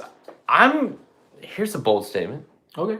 I'm tossing Omaha Beach. He's a toss. That's a bold statement. That's a bold statement. Talk about that real quick. Slowly, either one. This is a horse who had a really big number, a really big performance on a 7 furlong sloppy track at Santa Anita against no one. And 2 races back, talk about who the horse lost to. He couldn't beat Nolo Contesto. And talk about Nolo Contesto, what he did next out. He struggled mightily against Roadster. Not just Roadster. He just struggled to finish the race. I mean, he wasn't fantastic in the race. I just don't think Nolo is that impressive of a horse. And Omaha Beach is a horse who ran 3 straight races on the turf from start to the first 3 races, and then went and ran second to Nolo, which I just don't think is that good. And then won in the slop that you might suspect a turf horse would do. So and this is a horse who was sort of off the trail, not off the trail with quarter cracks. There's so many things against this horse that I'm just like, at 7-2, I know Mike Smith is riding. That's a great sign. Sure. I can't deny that. But if you're tossing a price or like a low price, I'm tossing Omaha Beach. It's funny you mentioned that because the Rebel Guide is done. It's at the editors now. It's not done, but it is at the editors now. My portion of what I've wrote is done, and this is not exaggeration. I sat at my desk here that we're sitting at right now for 30 minutes, and I said, "What am I going to do with this horse?" Because you laid it out perfectly. Mike Smith is riding. I respect Mandela. Really good race last time out. Then you look at the negatives. Couldn't beat Nolo Contesto. It was over a sloppy track. Can we really believe this horse? I played him in the position of play him, but don't rely on him. Right. Listen, he is a cool looking horse. Oh, totally. He kind of reminds me of Country House in a way that, because Country House, you know, was a turf horse at first, and a big muscly horse, long striding horse, and that's the way he is. And again, you know, there's no way I guess there's really no way to say he's not. It's like he could run well. I mean, it could be just a weird deal where on debut on dirt he ran okay, and then he really ran well and just happened to be on slop. But what was the name of the horse that was also for Fox Hill that ran at Oaklawn, looked awesome on the slop at Oaklawn? Remember when we were watching it, came back to Oaklawn? Oh, the Larry Jones horse. I can't think of his name. But still, that's a kind of a comparable the older example. Horse. Yeah. Because we were on the podcast. Yeah, we were watching. Because, I can't think of the name of it right now. A horse that really looked good on slop, looked awesome. It was like similar times too when they ran. It was like back-to-back days or something. Yep. And so I mean, I just think at 7-2, that's a very, at least attempting to beat that price. Our friend Dennis mentioned Captain Von Trapp. He said that's his pick for this race. And just real quick, Captain Von Trapp and Laughing Fox, kind of the same. Broke their maiden in Oaklawn, they came back and won an allowance at Oaklawn. So they've looked really good since coming to Oaklawn Park. we talked about Laughing Fox. You said, hey, it's going to set up for him for a closer, Yeah. right? And Captain Von Trapp is kind of he stalked in his allowance win. He closed in his maiden win, so he's a little bit of a closer too, I would say. My problem with the Oaklawn locals in a race like this, I just don't know how good this Oaklawn crop of locals are this year. Like Tenfold last year, we kind of thought that's a pretty good horse. Yeah, and he went on to and win. he was. I don't think he's great, but he was good enough to win like a race like the Jim Dandy. Well, and he finished and third in the Preakness. Yeah. I mean he was good enough to run in those kind of races. I'm not sure they are this year. That this Oaklawn bunch, they have some proving to do, and maybe we're wrong, and maybe Captain Von. Listen, if you're going to play against Game Winner here, Omaha Beach is really not a real sexy pick because he's probably going to be bet down. So Captain Von Trapp, Laughing Fox, yeah, it makes more sense to just get kind of wild here. Right, and I don't blame you. If you're going to play those horses, I don't really blame you. But I just want to see the Oaklawn horses actually do something. I think Gunmetal Gray, he's 10-1 on the morning line. If he's actually 10-1, that's not a bad play. Yeah, I mean... And I don't think he's very good, to be honest. I mean, Gunmetal has... As much as you like to hate on him a little bit, but he's... I mean, he finished second to Mucho Gusto, who is pretty damn good. He beat Sueno and Much Better, who, I mean... Sueno finished second in the Southwest, so that shows you that Gunmetal Gray is probably as good as these Oaklawn horses. I think he's below Game Winner, obviously. Yes. But if... for whatever reason, the pace or Gunmetal's been actually running in 2019. Well, let's be honest. We've kind of heard that Game Winner might need one. Yeah. But that was going into San Felipe. Now he's had another work. Now he's had another week. Maybe he doesn't need one now. Yeah, and maybe even he does, he can still handle this field. And that's the other key. Maybe if he's at 90%, he can beat this field. I mean, if he's 80%. It's very likely Baffert sweeps the Rebel. I think so too. I went Game Winner on top. Let's see. Speaking of Sueno, great job by Keith getting him out of Oaklawn for a weaker bunch at Fairgrounds. Sueno, dude, he's got quarter cracks, man. Yep. Quarter cracks for Sueno. So he's out. So well, he's not out, but he's out. It's very skeptical. Yeah. Where he's going to run. He might be able to run it like the Lexington, I think. Yeah, and I've said that. I thought that all along that Sueno would be there. The fans, man, the fans team is just running out of horses. Mijos done. Sueno fence. Yeah. Owendell's done. I mean, he's gonna. What is he? Whatever. He sucks. Vekoma is really that's their hope, right? Yeah. Yeah. I mean, quarter cracks has been obviously quarter cracks doesn't mean a ton. Road Strike quarter cracks. Well, Omaha Beach had quarter cracks, and he's in this race. But I'm just saying, Tax. Yeah, Tax. They have Tax. I forgot. Yeah. Tax is. I'm on the fence about Tax. I think he can run well. Let's see. Forgive me if you guys have touched on this already. As I've just joined, do you guys feel the Cali horses will be short due to lack of works and quick shifts to Arkansas? That's a good point. Very good question. That's something that I was going to bring up next. Go ahead. Just because Very good question. We talked about this last week. I guess it would have been last week. About that thought is like now you've got horses that were primed and ready to go for the San Felipe. Right.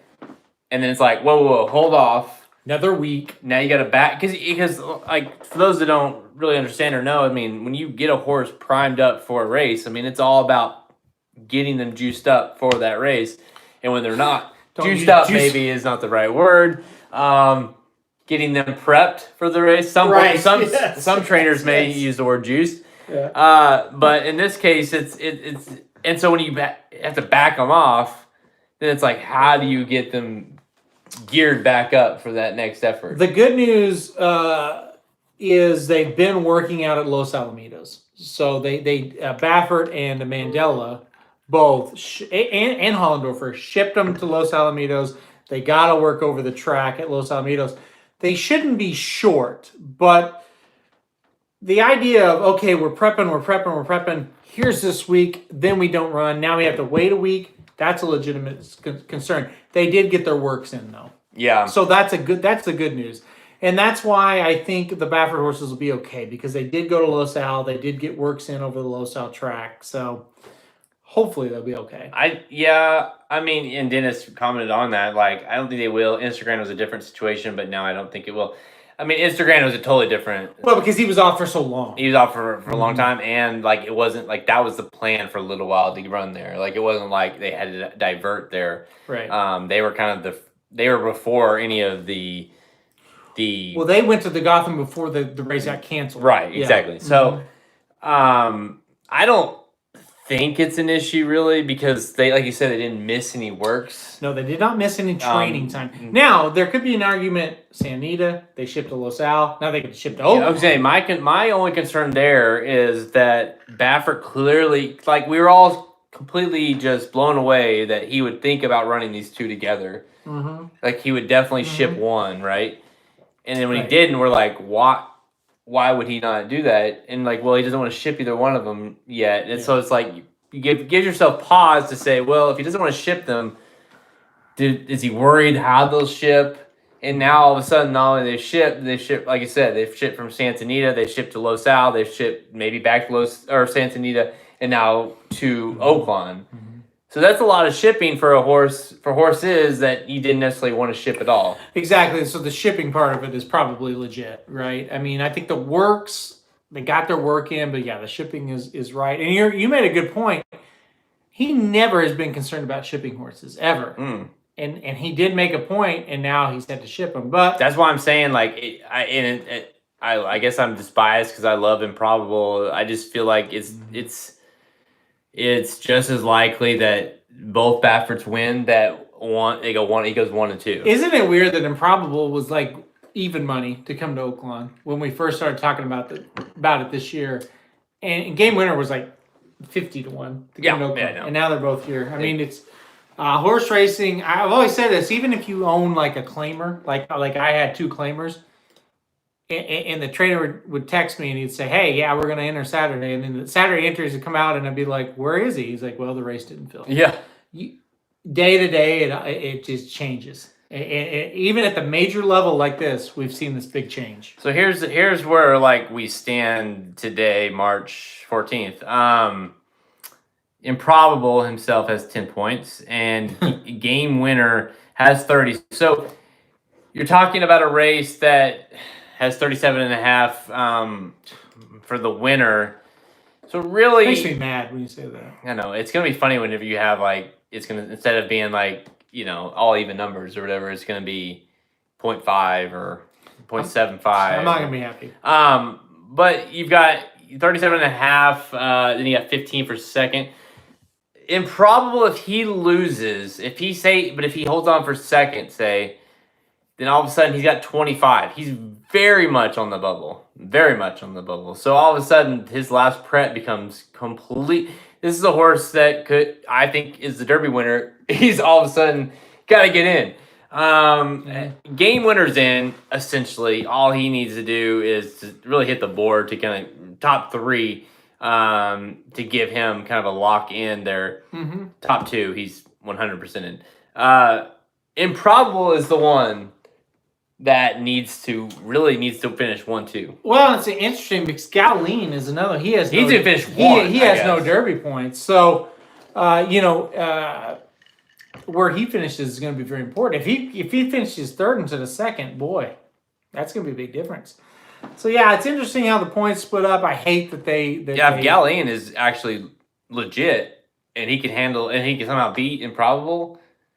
Then Improbable's all of a sudden gone from potential Derby winner to potential, is he even in the Derby? It's interesting. Our buddy Ryan Stillman told me, he's like, the way this Derby season is going so far, I know, right? Both the Bafferts will lose. Yeah. So like an average of like 20 to 1 will win the 2 Rebels. Mm-hmm. That's what will happen if we go on par to what we've seen so far. Yep. It's been a wild year. It really has, and you kind of thought there's some normalcy, coming with when we thought the Stan Fleet was happening and the Bafferts. It's like, okay, all is gonna be right. We're gonna get the 2 best horses coming back, and you're like, oh wait, the race is gonna cancel, and now we're gonna divert to the Rebel, and we're gonna make 2 Rebels now. It's like, it sounds like a made up story. I guess my final thought is 2 final thoughts. thank you so much, Oaklawn, for splitting him and replacing a Derby prep. Thank you for doing that. And number 2, if Improbable loses, I'm going to be really shocked on Saturday. If Game Winner loses, I'm not going to be completely shocked. If Improbable loses, I'm going to be shocked. And I'll even add to that to say if Game Winner loses, I'm not going to be like, oh, he's done. Like Game Winner. Exactly, because we've heard he might need it, and he might need a race. Improbable loses, I'm going to say, I'm a little concerned. Yeah. Brandon, wouldn't it be amazing if these fractions of points get a horse in? Get a horse in or keep a horse out of the Derby. What was the question? Oh, yeah. Be money. Basically saying wouldn't it be amazing if like normal circumstances, the horse finishes second, he would be in. But in this case, maybe he finishes second and you look forward and go forward, further and say, well, that is what was the determining factor of that horse not making the Kentucky Derby gate. If that is the determining factor, I will write an article hating on church. Now to be clear, now I know you're getting ready to go off. No, I'm not. I asked the director or whatever. Go ahead and say it, and basically, rebuttal. You don't have to rebuttal me. Basically, the answer was like, we understand that this is essentially making up a race that was canceled, but in the rules, it's all about the percentage of the purse, and that's what they've stuck by, not changing it. I agree with that rule, first of all. 100% I agree with the rule. I just wish they would have looked at it and said, wow, they replaced the San Felipe for us. And now we should reward them. That's all I'm saying. I agree with the rule. I understand the rule. Legally, there's probably some problems with the, hey, we said we're going to do this. They did this. Now we have to do this. Right. They just didn't want to set a precedent of just like, hey, all of a sudden now we're going to say, oh, wait, now both races can be worth the same amount of points. But I get it completely. But at the same time, you have to look at it and say, this is a special circumstance. My guess is that we see a different thing next year. Like there have to be some revision to that. That if a race, well, I'm saying it should be changed because if a race is canceled, if a race is like legitimately canceled off completely, it's gone off the scheduled Derby trail. That race, if deemed qualified, should be replaced. We should have 2 50-point races at, each Rebel race should be worth 50 points, regardless of the purse. Because what is the San Felipe? 300,000? It's 500,000. Okay, 500,000. So it's worth 750,000. I mean, the race is still worth $250,000 more than what it was going to be, and it's less points. Here's the deal. Here's the deal at its absolute core. Oaklawn, being they, didn't have to do this. They did do this, and they got punished for it. I wouldn't say they got punished, but they didn't get rewarded for it. That's the thing. They got punished. When you think of, hey, we think of Oaklawn real quick. They don't say a word. Yeah. They don't say a word, and we're going to card the Rebel, and here it is, and it's 50 points. But they say, oh my gosh, Sandy lost a race. That's a Kentucky Derby Cup race. Okay, I get it. This is something really serious. We need to make 2. Yeah. We're going to put up $500,000. That's a lot of money. That's like 3 ladies playing this penny slots, Anyway, and they put it up, and then Kentucky Derby goes, hey, Oaklawn, thank you for doing that. That's really nice. Thank you. Churchill Downs, thanks you for this. We're going to slash the points. Right? Yeah, no, I get it. It's insane. I get it. That's insane. I get it. Okay. Last question. They're basically saying, Oaklawn, you should have just ran your Rebel and piss on the San Felipe. Go ahead. We're both picking Game Winner, right? Yeah. Let me ask, because I'm not putting in it. I'm not singling. Paul asked us each this. Paul who? Our boy Paul. Yeah. I know who it was. Free beers, Paul. Who's got a Game Winner, by the way? So congratulations to have a horse running in this race. At very least, you get 5 points. He asked us both this separately because that's what Paul does. Who drew better? Which Baffert horse? Game Winner. He drew better? Yeah. than Improbable. Because Improbable has to face Galilean, and I think Galilean might Be a turd, yes. He might be that, or he might be really good. Improbable drew better. Improbable drew better. That's what I said. You said Game Winner. No. Game Winner drew better. Game Winner drew better. Yeah, for sure. He got the easier of the two. He got the easier field. Game Winner. Yes, Game Winner. I'm sorry. Improbable drew better. No, That's what I'm saying. Game Winner drew better. I'm saying Improbable. No, he did not. Because Galilean is a turd. Galilean's no threat. And that's the difference between you and I. I think he's really good. Like, you got on Twitter and you got all kinds of trouble. I know I did. Ed DeRosa, and think, Ed, if you're listening, and people that are fans of Ed, thank God your child is doing better. I've been following that, and thank God out of ICU and seriously, doing better. Yes. Ed is still a friend of ours. Oh, and I love Ed. I that's what makes horse racing fun, because we can criticize each other's picks and whatnot, but that's family. I don't care about horse racing when it comes to that. And I have kids. I don't, but at the same, it's a different level for you because you do, but at the same time, it's your pictures of your child and he's doing better. That has made my week, honestly. Yeah, it really has. Facebook, I can't and imagine Twitter both. Yeah, what I can't Ed and his family's going through. But Ed tagged West Point Thoroughbreds when you were mouthing Galilean, which was a dick move, Ed. I know. Total dick move. And he responded. Yeah. It's like, come on. You're a dickhead, but I love you. But at the same time, you kind of put us out there on the pedestal. I know. So, if Galilean kicks ass, we're going to get crushed. But Ed, I love you, but you shouldn't have done that. I know. Whatever. I don't know. I was just in a mood that day. And you were in a mood that I told you that day. I said, Jared, he was okay. Don't say. And that. I even told B Money afterwards. I was like, piss on that horse. I even told B Money can vouch for this. I told him after. I was like, listen, he was good, but I was just feeling it. Anyways, because I knew Ed's a friend, and I knew that Ed... He's a good guy. Yeah, I knew that Ed had him ranked number one, so that's kind of why I did like a poke. Ed is a really good guy. I said something like, is there anyone besides B Money and Ed DeRosa who thinks Galilean can win the Kentucky Derby? Right, because Ed has him number one. Right, exactly. That's why I did it. Mm-hmm. Anyways, long story short, it continues, and he tags West Point Thoroughbred, whatever his name is, the main dude there, and he responds, and I'm like, oh man, so we'll see. Yeah. But I expect to have the last laugh of that one, because I don't expect Galilean to win the race. Sorry, B Money. That's what's gonna happen. All right. Okay. But let's cut this off. This is great stuff, though. Yeah. Well, Game Winner, Improbable, Baffert sweeps the Rebel, right? In 2012, Baffert swept the Southwest when they split it with Castaway and Secret Circle. I think he has two horses that are much better. Secret Circle, who was a sprinter, by the way. Yeah, and I know. And I'm saying that's impressive. That's why it's impressive. Secret Circle is a really nice horse that won at a mile. Castaway was a shitty horse. And he finished second in the Arkansas Derby, which is really impressive. He won the Arkansas Derby with Bodemeister that year. So I think he brings two horses that are better than the two we just talked about. I'm going with the two Baffert horses. Yes. Baffert sweeps the Rebel. The dudes are on it. All right. We done? We're done. All right.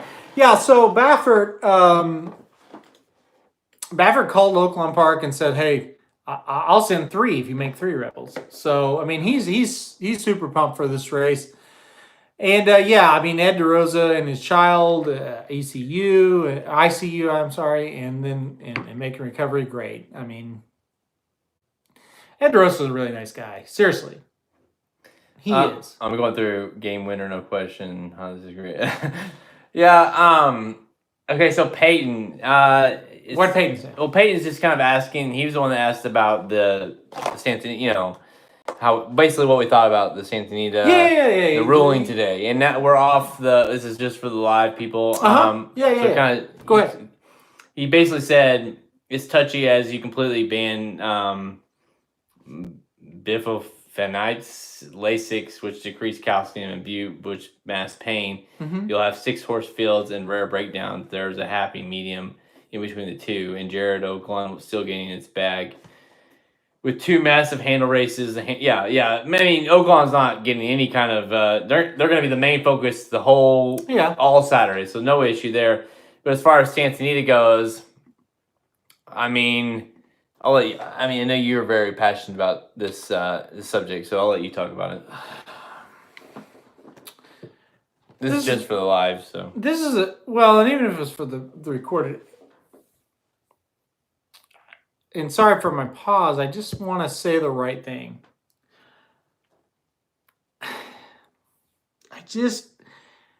My worry is this. Every track in the United States uses Lasix, right? But we don't see these breakdowns. I just feel like it's a bait and switch a little bit. It's like, oh, we're having breakdowns. Uh-oh. You're good. We're having breakdowns and our surface sucks. But hey, look over here. We're banning Lasix. We're banning drugs. We're doing this. I'm really afraid that the surface is the main cause of this.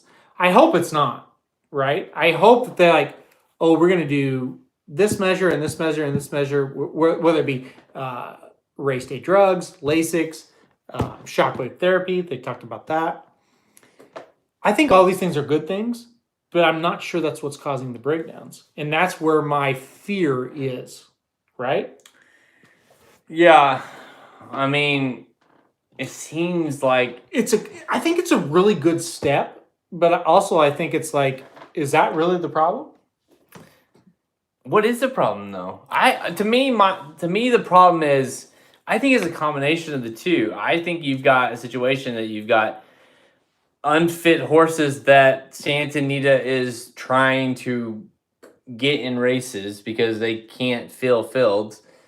And so they're making sure they get in races. And you have a track that's been damaged by a lot of rain and is hard on the horses. And when you've got horses that, are unfit and then have issues, and then on top of that, you've got a tough track. I think that has been the kind of because you have breakdowns. It happens, but not like this. You have let's be honest, guys. You have drug issues. All around the country. And this is not a secret. At our home track. Yeah, right? No doubt. I mean, it's bad. Anyone that follows racing like we do, you know. I mean, we're not telling you that you don't know. So it's like, yeah, you can blame the drugs, but I only think it's like part of it. I think it's a attributing factor to it, but I don't think it's the factor. I think what you just said is exactly right. I think it is an attributing factor to it. I think there's probably pressure on, especially at Santa Anita, where there is a pressure to we need horses to run in these races. Yeah. Right. Yeah. And so I do think it comes into play, but at the same time, I don't want to get like too deep into this, but I know trainers who are questionable. Let's just say that. Yeah. And they don't have breakdowns. Yeah, exactly. They have like maybe one breakdown every couple years. I know trainers that are extremely questionable and they don't have breakdowns. No. Very rarely. They might have horses that don't show up with their best races, but do they have breakdowns? No. And like and that's where my problem the headline name of the issue is Battle of Midway, and I mean he was like that's a horse that was not a drugged horse. That's not a drugged horse. If Jerry Hollendorfer is drugging horses, he was also then we should shut down the sport. He was also a fit horse. Oh, absolutely. I mean this is a horse we've met. This is a horse that's just a beast. This was a horse that was built to the sky. I mean, this was a big, beautiful, so I think strapping, healthy horse. That's why I think you continue to have these kind of low name, low claiming whatever horses that are out there that are getting unfortunately injured and killed. Sure. But and then that's because they're being able to run and be out there, but I don't think it's because like it's only the track. Like I think it's I don't know. It's amazing to me. They 7-8 days they went and that's all they did. I mean, I don't think Santa Anita is going to completely close the game down, but man. My theory, just for the 8 people that are watching right now, I think they're in denial just a little bit. Well, they obviously missed something. All right, let's finish this off. Okay.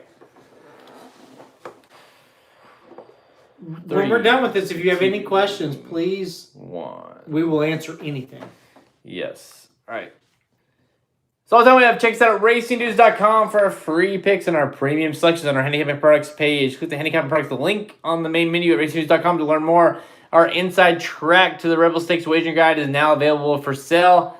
Again, we will be covering the 2 Rebel stakes runnings, and as long as the Zeri and the Essex. So it's 4 really good stakes races. I know it's only 4, but they're all really good races. The Rebel Stakes wagering guide.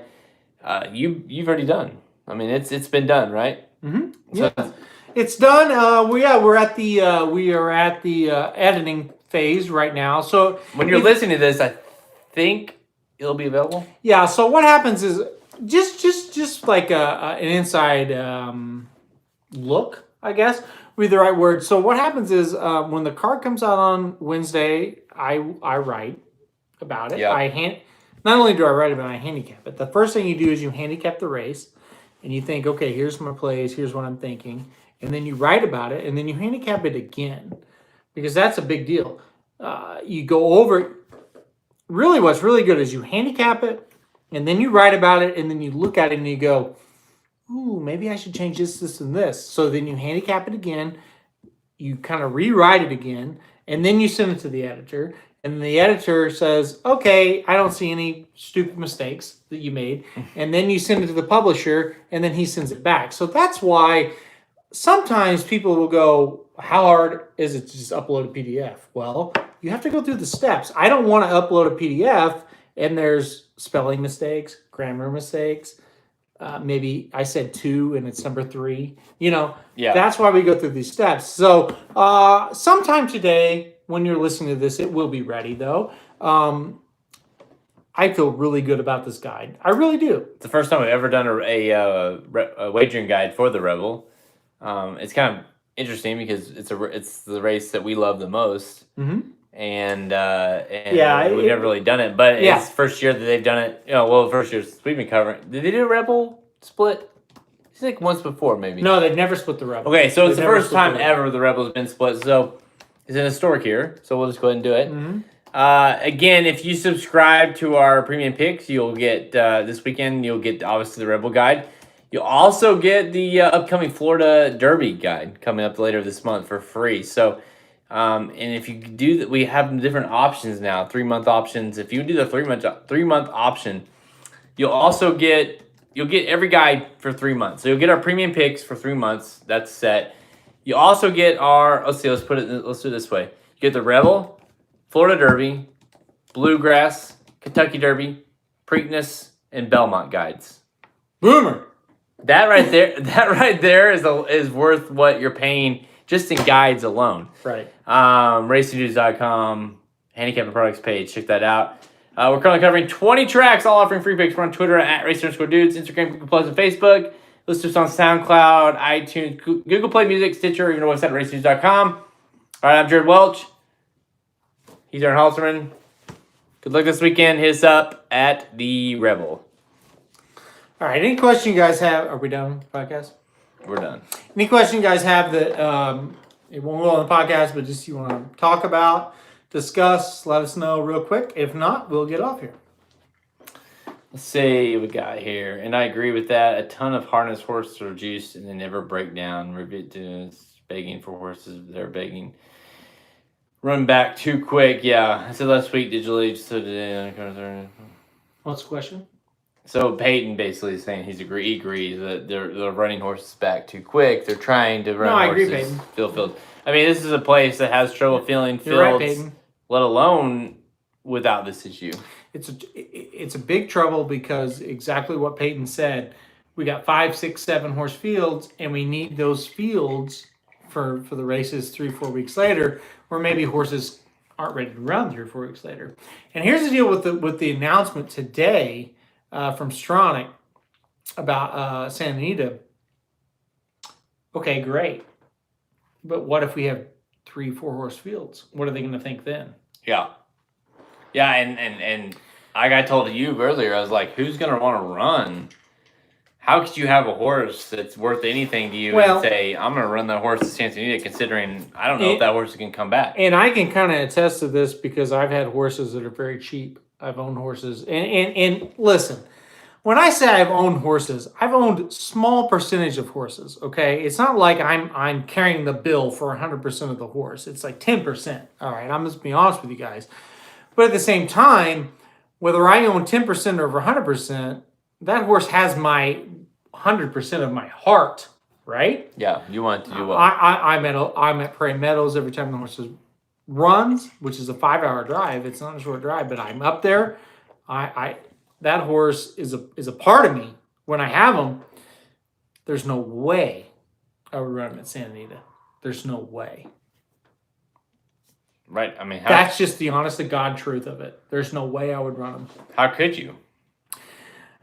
Not knowing they'll come back. I could not run a horse who I've pet, who I've fed peppermints to, who I've gave hugs to, who my wife has gave hugs to, who my nephews gave hugs to, who my mom and my stepdad have given hugs to. Yeah. And then say, we're going to run you on a track that is unfit. There's absolutely no way I would do that. Well, they took 7 days to examine it and decided that it would be worth running. And Kelly Von Hemel is our great friend. Mm-hmm. And one of the best guys in horse racing ever. And I can tell you, if he called me and said, we can't run our horses on this track, I would support him. And he would do that. Yep.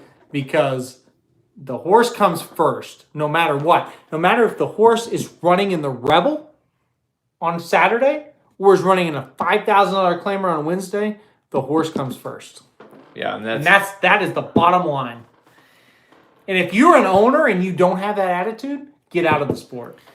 And here's the thing, when you've got purses like, say, for instance, Oaklawn's thrown out there, why would you risk pay the extra expense to ship your horse and risk it as far as risk shipping, because it's better than the alternative and running your horse in a smaller allowance race and then the horse possibly getting killed.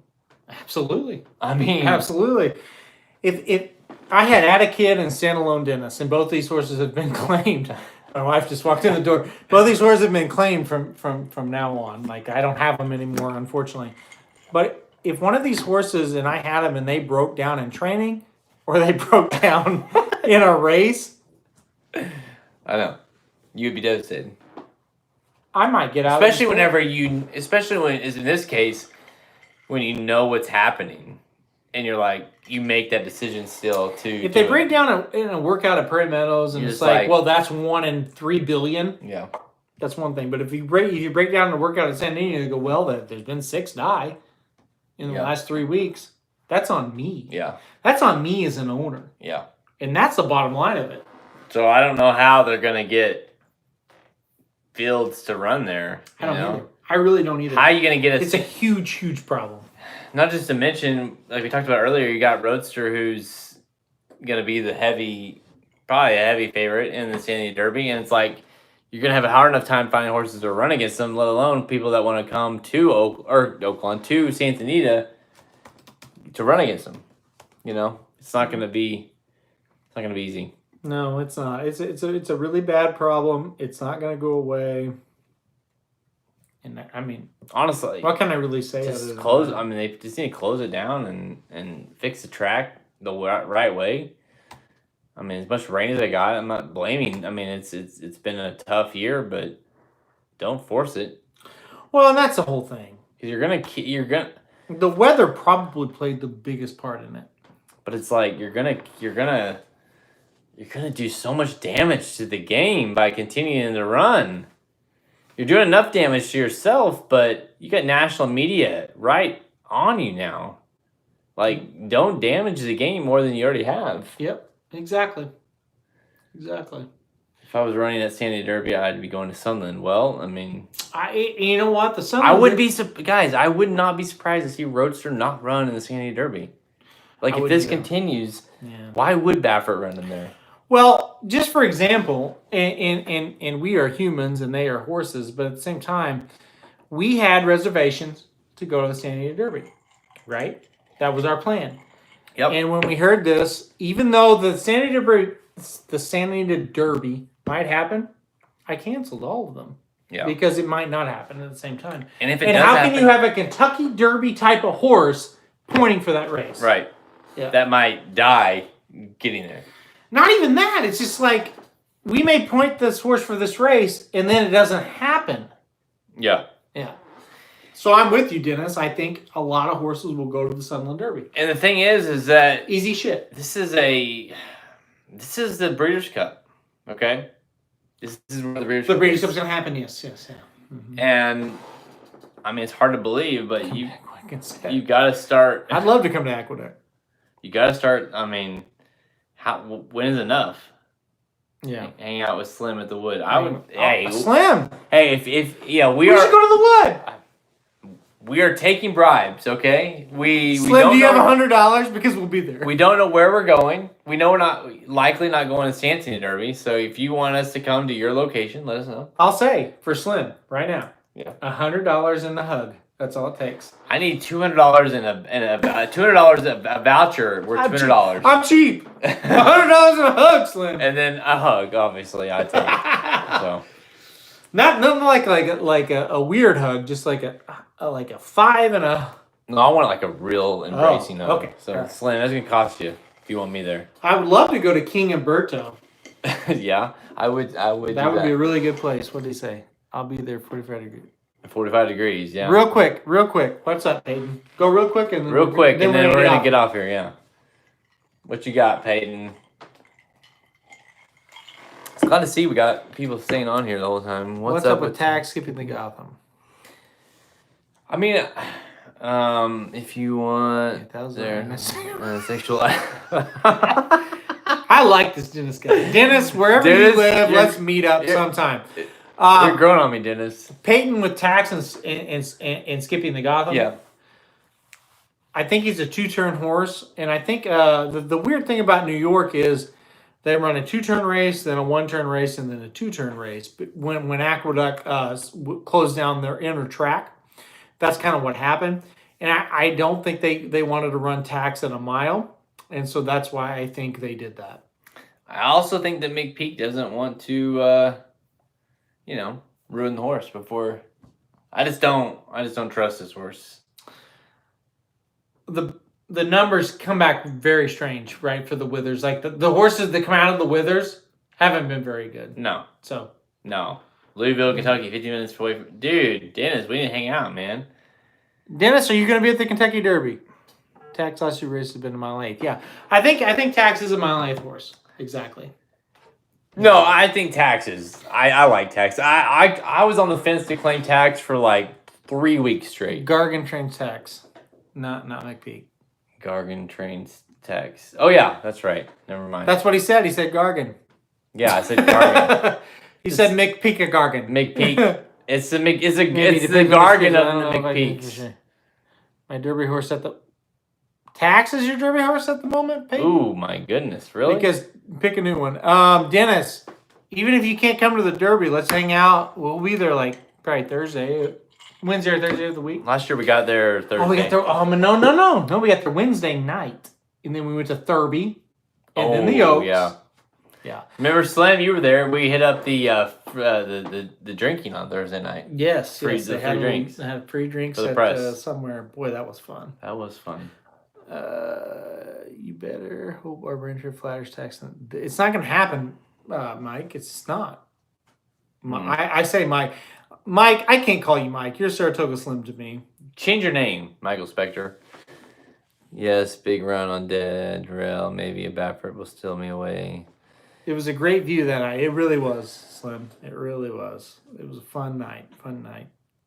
It was. That was, that was... Our very first Kentucky Derby was last year. And the Thursday before, we were at the Thurby. And all of us were just pumped just to be at Thurby. And then the media, one of the media guys said, hey, come to this free drinks place. So we went up, and it was up at the 4th or 5th floor of Churchill Downs. What a view. Just a great view. Yeah, a lot of fun. It was amazing that Lucky people. Hey, the good news for Slim. I got an email the other day. We were invited back. So. Yes. So congratulations. We are. Yeah. We get to go back. Yeah, we were invited back. So Slim, we definitely didn't screw it up. Racing dudes. We didn't screw it up enough last year. So listen, it was an honor and a privilege. Slim, I don't know if you're gonna be coming back. So what's he saying? Can you see? I'm telling you, Saturday night, opening night is the best time, in my opinion. But yeah, we will have to meet at some time. Yeah, Dennis. I mean, we can't. We live in Missouri, so we can't come like for the whole damn meet. But yeah, I would love to come Saturday night, opening night. I would love to. I watch that every night. We used to watch it from an OTB down the road from us, and now we just watch it at home. But yeah, it's great. I love Saturday. I love opening night at Churchill. We're growing, so yeah, and maybe one day we will, but I don't think we're gonna be there this year. No. Yeah. No. Okay. All right. That's sad because I thought we'd be there, but he said no. You guys got any more? Oh yeah, cool. Yeah. No, I really love. I would love to come to opening night. I really would. 110 minutes we've been on here. Are you kidding? No, 1 hour, 10 minutes. I hope the podcast is on. It's not 110 minutes. It's 1 hour and 10 minutes. That's what five rum and cokes will do. I got this for my birthday, and we pounded it. Yeah, we're definitely done some damage. Yep. All right, that's enough. It's a good podcast. I feel like it's been good. Yeah, if there's any questions though, I'd like to answer them. I don't think we got any more. All right, no, I think I'm done with questions. He's literally saying, That's Dennis saying, get off. I'm done with the questions. Have a great night. You too, Dennis. Have a great night. Glad you were on again. All right, yeah, make sure to tune in to the actual podcast, the final version of this. Actually, we haven't, other than a couple F words, we don't have too much editing to do. And I apologize. I appreciate it. I'll never find those. So maybe I will. I don't have any idea where they were at.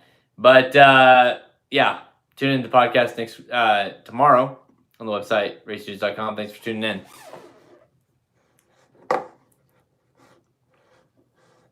Are we done? We are done.